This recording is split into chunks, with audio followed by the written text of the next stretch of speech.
Folks, I wanted to just share with you guys. As soon as I started this, my microphone came off. All right, I gotta put this back on. All right, there we go. I just wanted to share with you all that it's my turn to try Bard. Bard, as you know, is it's basically Google's response to ChatGPT. All right, so I'm going to take you right to it. I've already signed in here. All I had to do was accept the agreement and I'm in. So like I said, Bard is Google's response to ChatGPT. It's their own AI. And so let's look at the interface. Let's take a look and kind of go from there. All right. So over here, you'll see this is something that you're familiar with. These are for the Google apps, and bottom line, this is your account. It's always going to be in the top right corner. And so I'm using my personal Gmail. On the left side is where you'll see the navigations for Bard. Here is the main menu, which allows you to open and close it, close the sidebar. And this is the reset. So reset, for example, let's just say you're typing in a bunch of your prompts and you're getting responses and you wanted to reset your interface, you can do it with that.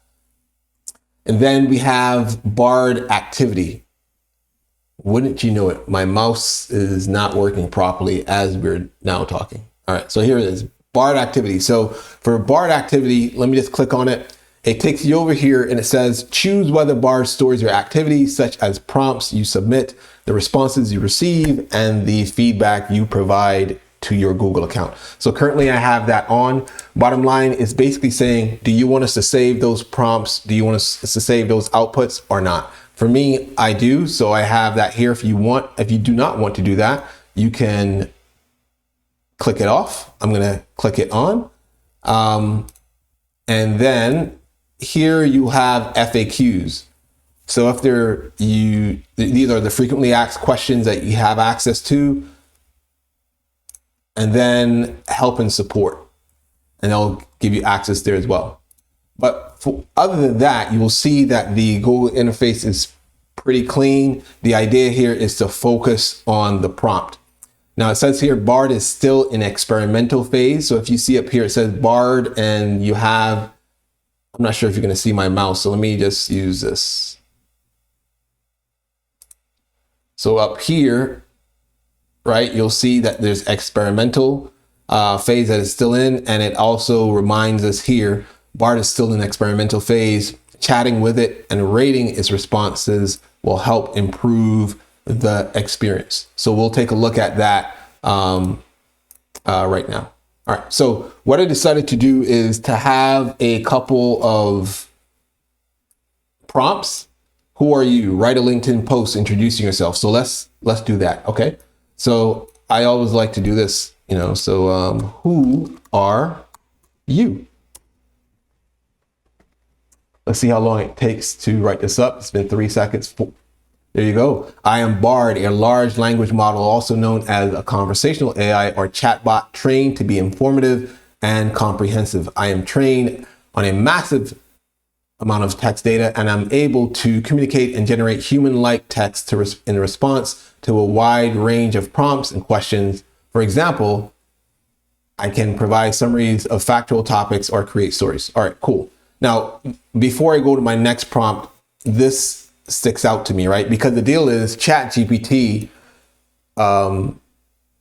it is trained on information up to 2021. This is said that I'm trained on a massive amount of information. Let me ask, how recent is the information that you have been trained on? Let's see what it says there. I'm looking up, trying to see how long it takes to, there you go, another 2 seconds. I'm trained on a massive data set of text and code that is constantly being updated. That is very different from the ChatGPT. The fact is, with Bard, now that means that it's including data from 2023, data from right this moment. This means that I am able to access and process information from the real world through Google search and keep my responses consistent with search results. All right. So let me ask you a question. What is today?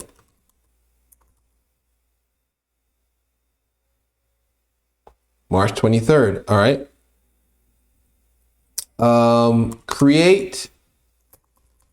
Give me the top 3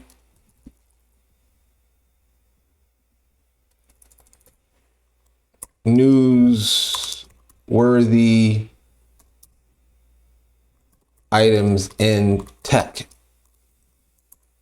from today, and create a summary of them like you are a news reporter on TV. Let's see. I wasn't initially thinking about doing that, but let's see. Here are the top 3 newsworthy items in tech from today. Google launches open access to ChatGPT competitor Bard. Okay. Amazon to lay off another 9,000 workers. World's first 3D printed rocket launches. Did that come today? Let's verify this, right? So I'm going to copy that. I'm going to come over here and I'm going to put that in. 47 minutes ago, as you can see right here. Let me just make sure that you guys can see. Right. Oh, yeah, terrible. Right here, 47 minutes ago, it says world's first large-scale 3D printed rocket launches into the atmosphere. So that is recent news. It says something about Amazon. Let me check that real quick. Amazon news.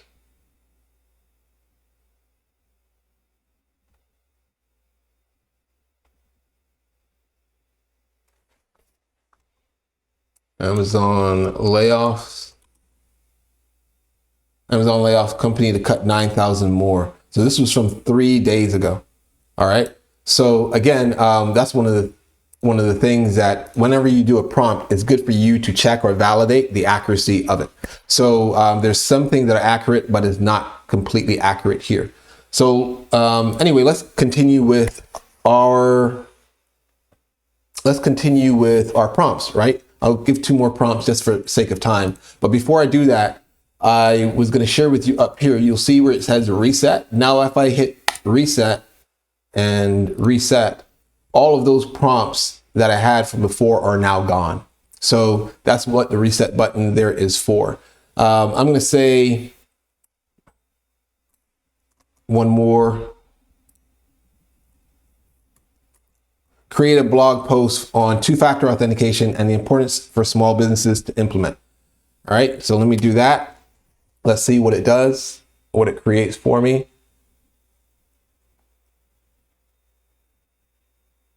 5, 6. One of the differences with this and ChatGPT is that within ChatGPT, as it's doing it, you can actually see it writing out.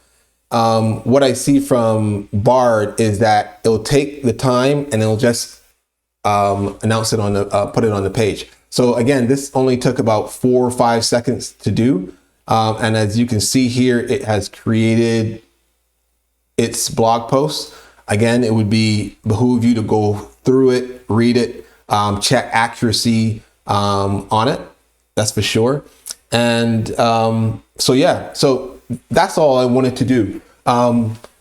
What I had heard, what I had known is before I did this video, I had done this before, and I do know that it actually that sometimes it provides references. So at the end of this, as you can see, you can provide the good response, bad response. You can ask it for a new response on this, or you can say Google it. So if I hit Google it, in this case, at this point, it will bring up what I should search basically in Google. And if I hit this, it will bring up actually a Google search based for that related topic. However, I do know that in its response, sometimes it creates a link that says, hey, look, I referenced this particular link when I created this article. So just look out for that as well. As it says down here, remember, Bard may display inaccurate or offensive information that doesn't represent Google's views. Anyway, so thank you very much for listening. Just wanted to introduce you guys. If you haven't been introduced, I wanted to introduce you to Bard. Go and play with it yourself. All right. Anyway, thank you and have a great day. Talk to you guys soon.